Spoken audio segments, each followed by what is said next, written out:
Okay. Excellent. So hello to all of you who are joining via live stream and to everybody in the Zoom meeting. Thank you for coming out to this meetup of the vidwheel Creator Network, or VCN. These are the public facing part of this group. What is the VCN? It's a group that brings together solopreneurs and small business owners who aspire to take our businesses to the next level with self-produced video. We help small market action-oriented business folks leverage video to fill their funnels with extraordinary clients and nurture their existing client bases. If you find what you hear today intriguing, join us for one of our next events. All those events can be found at events.vidwheel.com. And the event that we have going on today, we are continuing Reach Month here on the VCM, where we explore the best ways that you can reach your audience with video. And as part of that, today I'll be presenting how to passively reach your audience with an intro video. And I want to let you know, too, that next month is Storytelling Month. So that'll be a great month where we hear from Shannon Hernandez for our first meeting and Barb Olsofsky for our next meeting. All those events will be available at events.vidwheel.com as well. You can find that link in the description of the live stream, or right in the chat if you are in the meeting. I can drop it in the chat for you. Okay, there's that. And because I'm doing the presentation today, we will just jump right into it. So I'm going to spotlight my own feed and we will get rolling.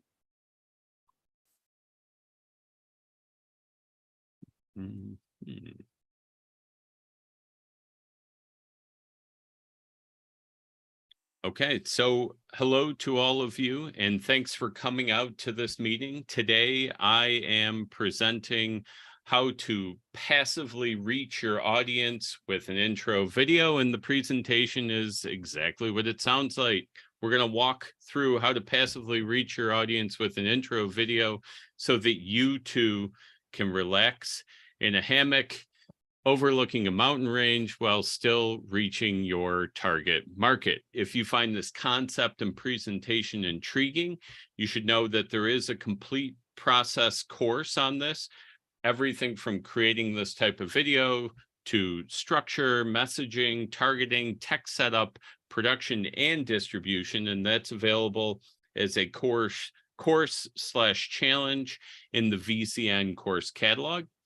It's also used as our kickoff for folks who join the VCN to give you an idea of how prominent it is.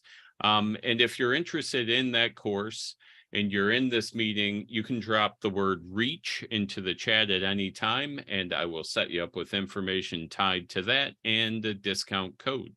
And a reminder to everybody who's in the VCN, all courses are included in your VCN membership. Go to the LinkedIn group if you want to get access to them for free. So first things first, passive. What do I mean by passive? Now, here's my definition for the context that we're talking about passive in. It requires no additional effort and it never stops. So on the no additional effort side, the distribution of passive video may be piggybacking something that you're already doing, or it might take advantage of an always-on platform where you can easily share your intro video. And when I say it never stops, I mean it never shuts off or expires. The social media video that you published a day or two ago is probably already past its prime. It's starting to fade away in terms of relevance. But the video that we're talking about today will remain prominent and relevant for as long as you want it to be. So with that definition out of the way, we'll get to it. In this presentation, we're going to look at the nuts and bolts of an intro video and why it is a great video format for passive outreach. I'll also show you how to set up that intro video in a few passive applications. And then we will, as usual, talk about the secret to getting it all done. So, intro video. What is an intro video? I think the easiest way to kind of show it off is we will look at an example. So here's one I created for this presentation. Do you have a client that's successful with your help, valuable to your business, and great to work with? That's what we call in the vidwheel Creator Network, or VCN, an extraordinary client. And there are more of them out there. Fill your pipeline with these extraordinary clients and nurture your existing clients with the VCN, a video community where we show you the path and teach you the skills to integrate video into your business. Experience it at our next VCN meetup. Okay, so first off, for those of you who have attended past meetings, you might recognize that the intro video you just watched is an instant talking head video.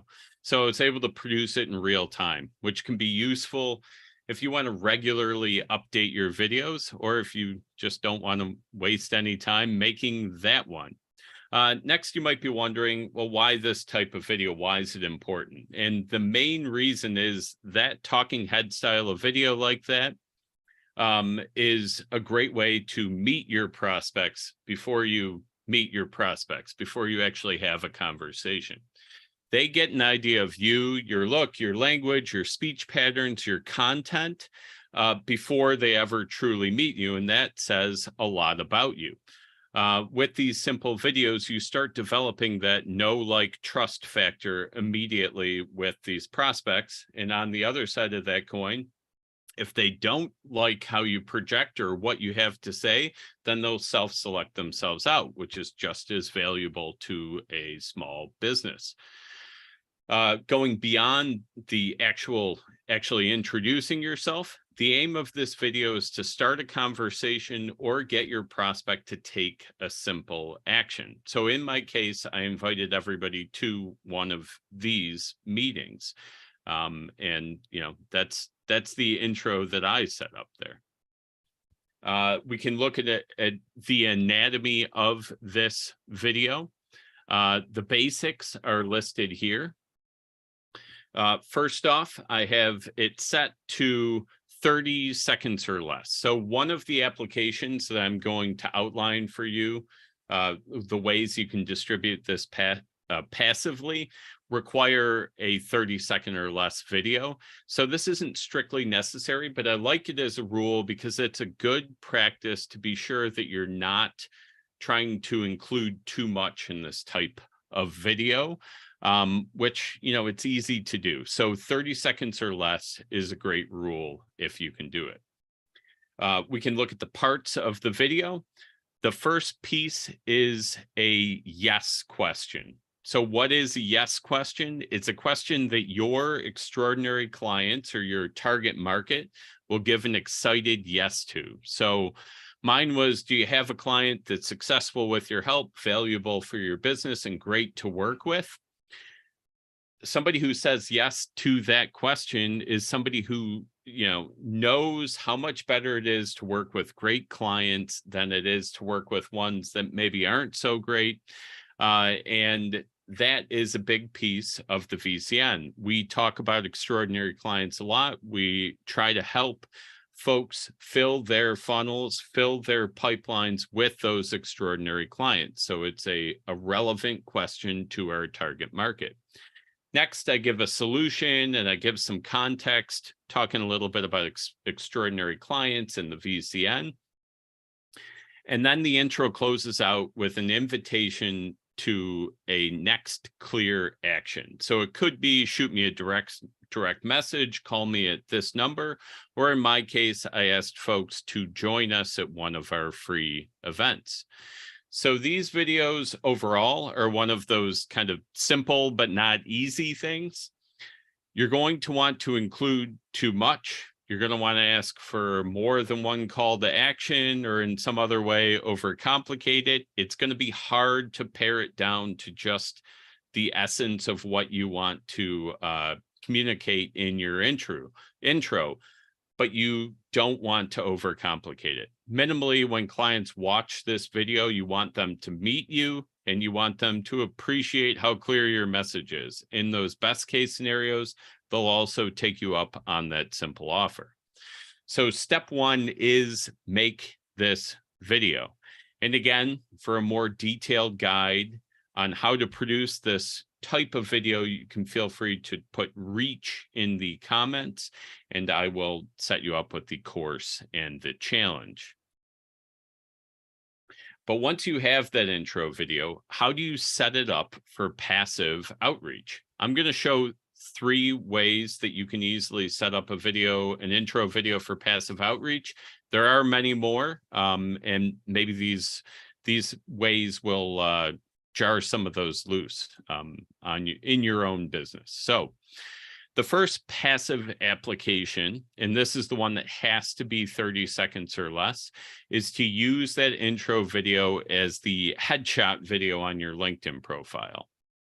If you're active on the platform, you probably get a fair amount of visitors to your profile. You can make your headshot work harder for you and make it more impactful by adding that intro video. And here's how.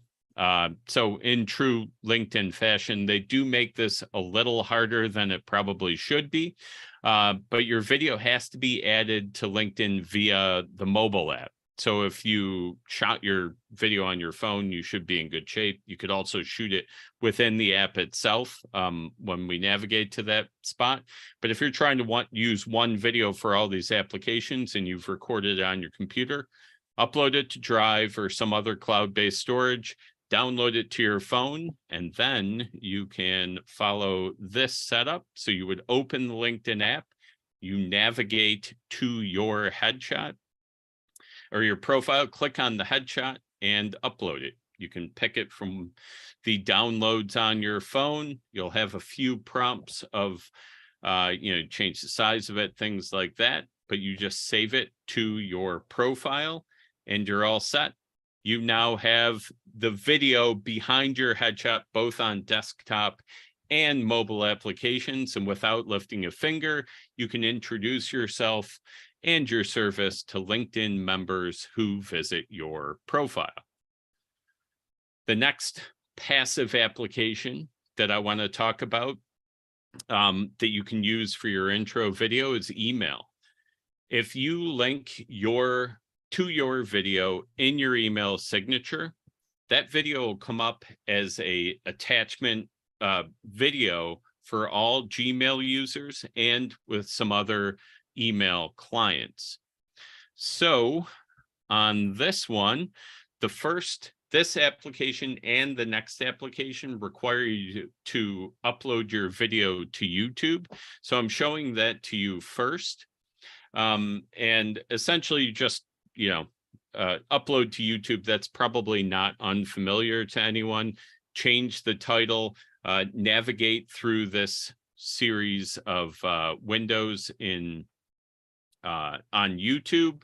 You can choose to keep it unlisted or you can make it public. It's going to work the same either way, but that click right there, copying the link is what you want to make sure that you have done so that you can easily share to these other sides. So now we're in Gmail. If you click on the gear, click on more settings, you can scroll down to your signature. And here you can either paste the link into your signature or highlight a piece of text, click the little link icon below and paste in that YouTube link. Be sure to save all your changes there. And now when you send your next email message, your video will populate just like this in the bottom of your message when you send to another Gmail recipient or some other email applications as well. So it becomes that easy to share when you are sending emails. So yet another way, something you're doing anyway, but a good way to get that video out to folks without any additional effort. The third passive application we're going to talk about for this intro video is also going to leverage that YouTube link. And that is putting the intro video on your website. So if you're a solopreneur, this could work really well to put this video front and center. Let people meet you right on your homepage. In some other situations, it might make sense to put it on an About Us type page, or if you have an author's page on your blog. But the good news is, no matter which way you do it, it's super easy to do it in a lot of modern website backends here. So I use WordPress. But this simple technique works for a lot of platforms. So go ahead and give it a shot on yours. And this is how easy it is on WordPress.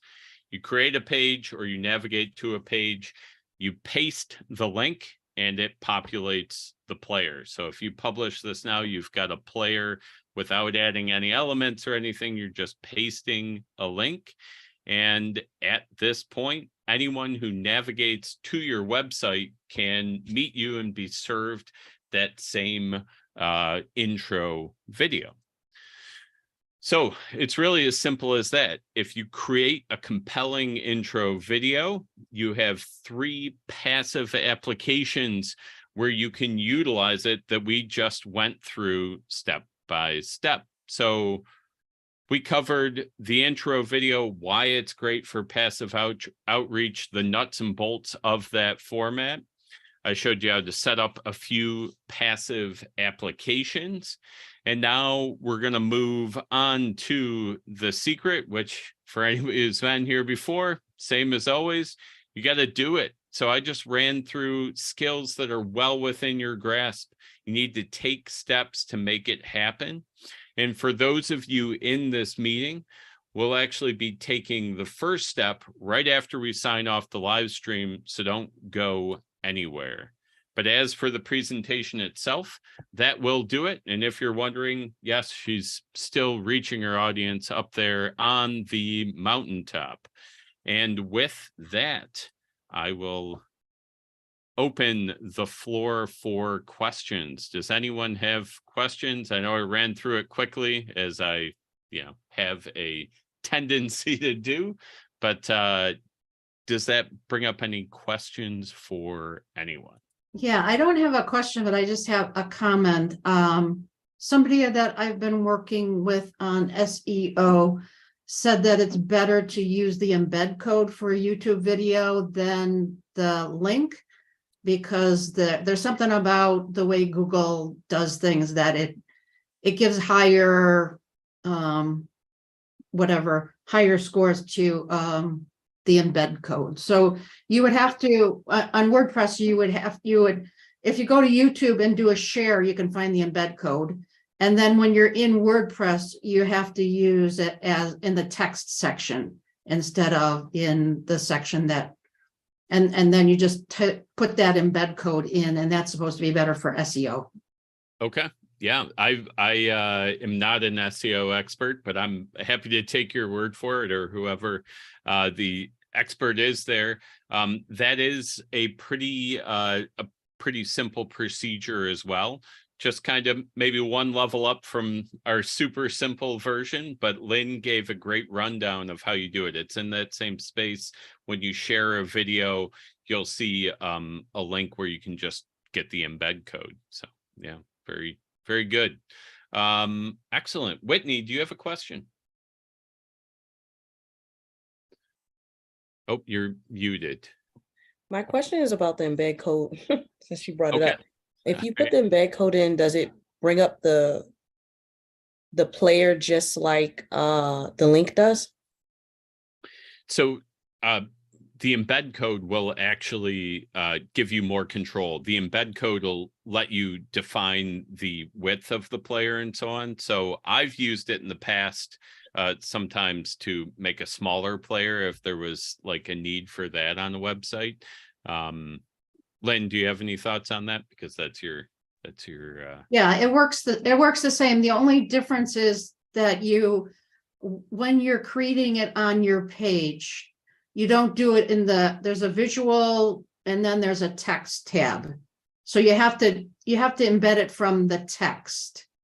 so that it is a text page as opposed to the visual tab on there. So that's the only caveat. Okay, thank you. Awesome. Anyone else have any questions or comments on the whole ordeal here? I've got a question for you, Neil. I know it didn't cover it in this presentation, but I haven't done a whole lot of video, so I don't have a whole lot of equipment. In terms of capturing one of these intro videos, passive videos, is a cell phone on a tripod going to be sufficient, or do I need something more advanced? So I will say a cell phone works pretty well in most situations. If you're going to do more video creation than, an intro video, then, happy to talk about other options and how they would work for you. But for this video, if you're doing one and getting it out there, or as a first step in your video journey, fire up the cell phone. The one concern with the cell phone or the biggest concern with the cell phone is audio. So I would, be self-critical if you recorded one on whether the audio was up to the standard that you wanted. If it's not, they sell mics that can easily integrate with your cell phone. That might be an easy upgrade, or it's just about your audio situation, right? Where you've decided to set up and record this video. But as a first step, I think, yes, cell phone, do it. Anything that gets that first step, I'm in favor of, right? So great, thank you. Yeah, no problem. All right, any other questions from anybody?